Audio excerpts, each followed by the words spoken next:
नमस्कार, आप देख रहे हैं सी न्यूज भारत और मैं हूं आपके साथ प्रिया श्रीवास्तव। वक्त हो गया है खास खबर का। खबर सिंगरौली से है, जहां पर एनसीएल प्रबंधन के द्वारा मुआवजे के रेट को लेकर घमासान मचा हुआ है।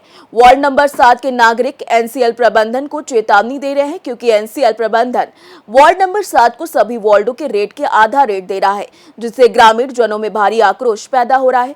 कहा जा रहा है कि अगर 3 दिन के अंदर एनसीएल प्रबंधन सभी वार्ड का रेट बराबर नहीं करता तो वार्ड नंबर 7 के ग्रामीण अपने पार्षद शिव शंकर प्रसाद के साथ एनसीएल हेडक्वार्टर का घेराव करेंगे और उग्र आंदोलन करके चक्का जाम करेंगे। देखिए संवाददाता संजय पांडे की रिपोर्ट। साथ में जहां एनसीएल दोहरा चरित्र अपना दिखा रहा है, लगातार मैं कवरेज कर रहा हूं। एनसीएल प्रबंधन सभी वार्डों का जो मुआवजा का रेट हुआ है एक है और वार्ड नंबर 7 का आधे से भी कम रेट किया गया है। मैं यहाँ की जनता से जानना चाहूँगा किस तरीके से वार्ड नंबर 7 के पार्षद का समर्थन करेगी और अपना हक लेने के लिए क्या क्या करेगी। क्या नाम है आपका? अयोध्या प्रसाद बैग। अयोध्या जी, ये बताइए कि जिस तरीके से एनसीएल प्रबंधन वार्ड नंबर 7 के साथ सौतेला व्यवहार कर रहा है, रेट की मुआवजा के रेट से आधे से भी कम रेट दे रहा है, क्या लेना चाहेंगे आप? कभी नहीं। तो क्या करेंगे आप? हड़ताल करेंगे। कैसी हड़ताल करेंगे? पहला बात जो वार्ड क्रमांक 3, 4, 5, 6 और बाकी जो रेट दे रहे हैं उसके साथ हम लोग बहुत कम मिला है। आपके वार्डों को कम रेट क्यों दिया गया, क्या कारण है बताइए ना।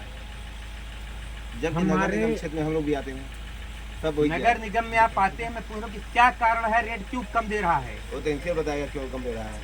एनसीएल ने बता दिया है कि वार्ड नंबर 7 में 40% से ज्यादा नापी हो चुकी है। लोग बुला रहे हैं कि हमको नापी करवाना है, इसीलिए रेट कम दे रही है। वो तो मौजा वाले जो बनाए मौजा माफिया लोग, वो खादी बुला के नापी हुई है, न कि ग्रामीण के लोग अस्थायी जो सैनी है वो कभी नापी भी नहीं कराए हैं। नहीं दे रहा तो अगला कदम क्या करेंगे आप? वही तो पूछ रहा हूँ ना। हम लोग हड़ताल करेंगे, ऐसे गेट जाम करेंगे पूरा। मैं देखा हूँ कि जब भी यहाँ मीटिंग बुलाई जाती है, आपके वार्ड नंबर 7 के 4 व्यक्ति भी नहीं पहुँचते हैं मीटिंग में। कौन बोल दिया? मैं बोल रहा हूँ, मैं प्रत्यक्ष हूँ। उस बार जो हड़ताल हुआ था तो वार्ड हड़ताल की बात छोड़ के वार्ड नंबर 7 की अभी मीटिंग की गई थी, हमारे बहुत सारे लोग थे, लेकिन आपके वार्ड से एक भी व्यक्ति नहीं गया था। वो गाड़ी क्या का कारण है कि लोग नहीं खत्म। पहुँचते हैं बताइए? क्या सूचना मिल पाती बराबर? सूचना ही नहीं मिल पाता है। आप ग्रुप में जुड़े वार्ड नंबर 7 की, जुड़े हुए हैं तो सूचना नहीं मिलती है। नहीं, इसका मतलब हो जाने के बाद भी इनका पता चलता है। जब इसका मतलब कि बहुत सारे लोग ऐसे हैं जो वार्ड के ग्रुप में जुड़े हुए हैं, लेकिन वो मोबाइल का मैसेज तक नहीं देखते हैं। जब मैसेज नहीं देखेगा तो सूचना कहाँ से मिली? कहीं न कहीं इनका जीवन खुद अंधकार में डाल। हमारे साथ कुछ युवा भाई, क्या नाम है? क्या वार्ड नंबर 7 के जो गरीब तबके के लोग रहते हैं, यहाँ पे कोई बड़ा नेता नहीं है, बड़ा उद्योगपति नहीं है, क्या कारण है कि वार्ड नंबर 7 को सौतेला व्यवहार करके सबसे कम रेट, आधे से भी कम रेट दे रहा है? बताइए ना क्या कारण है। देखिए, बाजार में जिस तरह से लोगों की यूनिटी हुई, और पहले तो मैं आपको धन्यवाद दूंगा कि नेशनल न्यूज़ की तरफ से आप जो है आकर के समाज में इस तरह से लोगों को जागरूक करने का कार्य कर रहे हैं। आपका बहुत बहुत धन्यवाद।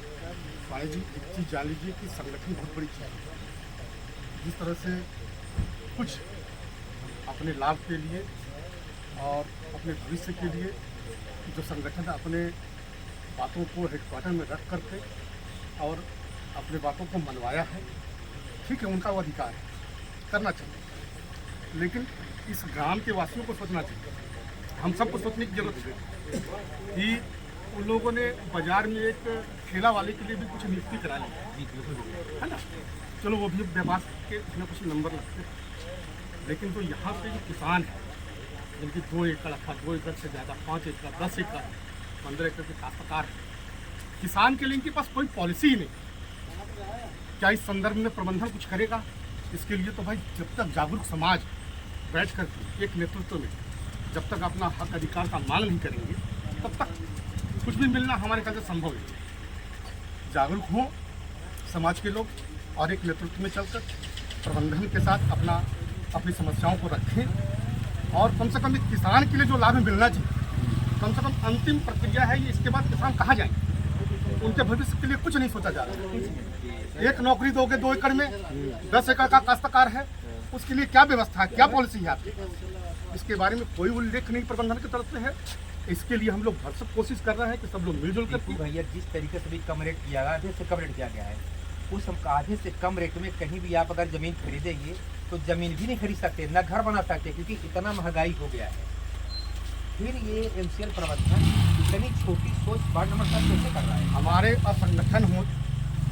असंगठित होने का लाभ जो प्रबंधन उठा रहा, बिल्कुल जो संगठित लोग हैं उनका पैकेज में लाभ है, वो लोग पैकेज में अपना 8800 रुपये करा लिए, लेकिन यहाँ पे एकड़ों में जमीन, और इस तरह से जो अनियमितता पैदा हुई है, इस अनियमितता का कारण है कि जो पैकेज वाले हैं वो लोग तो कहीं ऐसा तो नहीं ये एनसीएल प्रबंधन मार रहा है कि वार्ड नंबर 7 में कोयला नहीं निकलेगा, सिर्फ मिट्टी निकलेगी, बाकी लेकिन वार्ड में सबसे कोयला बड़ी नहीं बात निकलेगा। इस तरह की भावना प्रबंधन के अंदर यदि विद्यमान है तो वो हटनी चाहिए।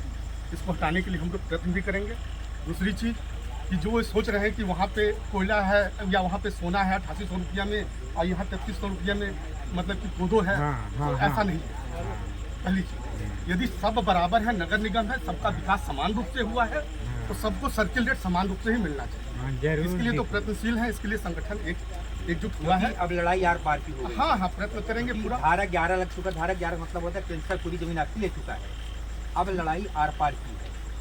सिर्फ एक ही चीज़ है, या तो आंदोलन और दूसरा हाई कोर्ट। देखिए सभी चीज में गांव पहले तो नापने वालों को और पिटाई। नेतृत्व में हम लोग एकजुट होकर के इसका पुरजोर प्रबंधन का विरोध करेंगे, ताकि कम से कम जो लाभ एक विस्थापित ग्रामीण किसान को मिलना चाहिए, हम किसान के हक के लिए, किसान का लाभ आप क्या दे रहे हैं आप ये बताएं। धन्यवाद दीपू भैया। पर मर्जी बताइए कि जिस आप वार्ड ग्रुप से जुड़े हैं, क्या सूचना आप लोग को मिलती है वार्ड ग्रुप के माध्यम से? ये बताइए कि आप युवा हैं, आप सब कुछ जानते हैं कि हमारे भविष्य कहाँ से कहाँ जा रहा है।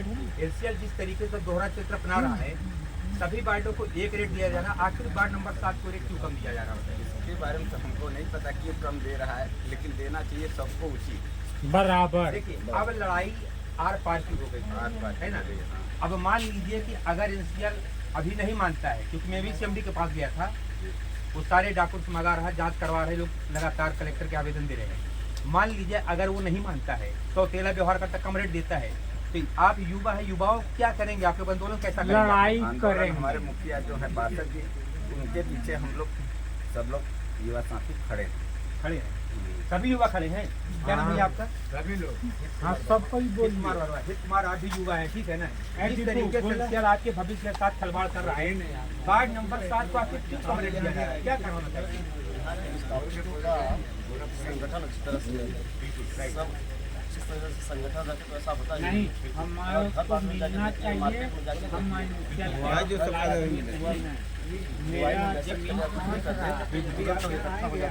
यहाँ के आदमी इतना इकट्ठा हो नहीं पाते, अब मगर इकट्ठा होना पड़ेगा।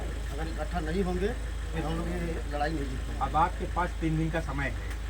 3 दिन के अंदर अगर एनसीएल बराबर रेट नहीं करता है, तो सारे युवा पीढ़ी अब यही करेंगे, आंदोलन करेंगे। हम लोग उग्र आंदोलन करेंगे। उग्र आंदोलन करेंगे। अभी जो आंदोलन हुआ है, मतलब उसका 4 गुना ताकत आपको दिखानी पड़ेगी। 8 गुना 10 गुना भी हम लोग कर सकते हैं। देख रहे हैं कि क्या कर रहा है। सभी युवाएं एक साथ हैं, ग्रामीण जनता भी अब जग रही है। अभी तो सो रही थी, लेकिन अब ऐसा लग रहा है कि थोड़ा थोड़ा जग रही है। जगाने का काम आप लोग कर रहे हैं। बताइए किस तरीके से आंदोलन करेंगे, क्या करेंगे आप लोग, क्या कदम रहेगा आपका? सर्वप्रथम मैं आपके चैनल को मैं धन्यवाद देना चाहता हूँ कि आपने हमारे वार्ड क्रमांक 7 में लगातार कवरेज कर रहे हैं, इसके लिए बहुत बहुत धन्यवाद। मैं ये कहना चाहता हूँ एनसीएल प्रबंधन से कि नगर निगम क्षेत्र में जब हमारा वार्ड क्रमांक 7 है, तो नगर निगम क्षेत्र का हिसाब जिसमें अधिक जो रेट होता है जिस वार्ड का, उसी रेट को लेकर चलना चाहिए और उसी हिसाब से सबको देना चाहिए। अगर हमारी जनता हम लोग इसके हिसाब से नगर निगम में आते हैं और हमारे सब विस्थापित जनता हमारे साथ है, अगर एनसीएल हमारी इस बात को नहीं मानता है, तो हम लोग एक बहुत बड़ा उग्र आंदोलन हम लोग खड़ा करेंगे और हम लोग अपने मांगों को मनवाएंगे। अगर नहीं मानते हैं तो हाई कोर्ट का भी दरवाज़ा खटखटाना पड़ेगा, तो खटखटाएंगे और हम लोग अपने हक और अधिकार को लेकर रहेंगे। हाई कोर्ट से पार्षद जी की बात हुई है, वहाँ पे मनीष दत्त वकील साहब हैं, ठीक है ना, जिनकी एक बार की फीस 5 लाख रुपए है जी। तो सभी वार्ड नंबर के साथ लोग सहयोग करेंगे तब न हो पाएगा। सभी सहयोग करेंगे, क्योंकि आज उनके तीन पीढ़ियों की गाढ़ी कमाई चली जा रही है। तो क्या अगर सब लोग एकजुट में होकर अगर सब लोग सहयोग करेंगे तो हम लोग ये लड़ाई क्यों नहीं जीत सकते हैं? क्योंकि हमारा वार्ड बहुत छोटा वार्ड नहीं है, इसमें बहुत भारी जनसंख्या है और सब लोग हम लोग एकजुट होकर आर्थिक सहयोग करेंगे, इस लड़ाई को लड़ेंगे। है कि एनसीएल में सीबीआई का छापा पड़ा जी और बड़े बड़े घात पकड़े गए। पूर्व सीएमडी के यहाँ 25 करोड़ रुपए कैश मिला। सूबेदार ओझा जो पीए थे, अभी फ्रेंड में थे, मैं वहाँ पे स्वयं था जब सीबीआई छापा मारी। उनके पास 4 लाख करोड़ रुपए कैश बरामद हुए। एक पाव के सोने के कछुआ थे। मेरे सामने की बात है। तो कहीं यह तो नहीं कि एनसीएल सोच रहा है जो सीबीआई का छापा में जो गोलमाल हुआ है ये वार्ड नंबर 7 के मुआवजा से ही निकाल लिया जाए, कवरेज कर लिया जाए? क्या उसका है रवैया? जी, इसका तो कोई ठोस प्रमाण तो नहीं है हम लोग के पास, लेकिन शायद इनकी सोच या इनकी रवैया हो सकती है। मगर हम तो अपनी बातों को सिर्फ एनसीएल तक ये मनवाने का प्रयास करेंगे कि जो यहाँ की गरीब और मजदूर किसान हैं उनके हकों को एक उचित मुआवजा जो अन्य वार्डों के रेट निर्धारित हुए हैं वो यहाँ के भी वार्ड का रेट निर्धारित हो, और जो यहाँ के मजदूर किसान जो अपने खून पसीने से कई वर्षों से 3 से 4 पीढ़ियाँ से यहाँ बसते चले आ रहे हैं उनके साथ इस तरह का व्यवहार न हो, क्योंकि ये अपने दादा परदादा की संपत्ति को बना के रखे हैं और इस स्थिति में इस तरह से बिखराव न हो और आने वाले समय में हम लोगों के साथ बहुत प्रकार का न्याय न हो, इसलिए हम लोग को एक एकजुटता का परिचय भी देते हुए आंदोलन भी करना है। धन्यवाद। फिलहाल इस खास खबर में इतना ही। देश दुनिया की बाकी खबरों के साथ जुड़े रहने के लिए आप देखते रहिए सी न्यूज़ भारत।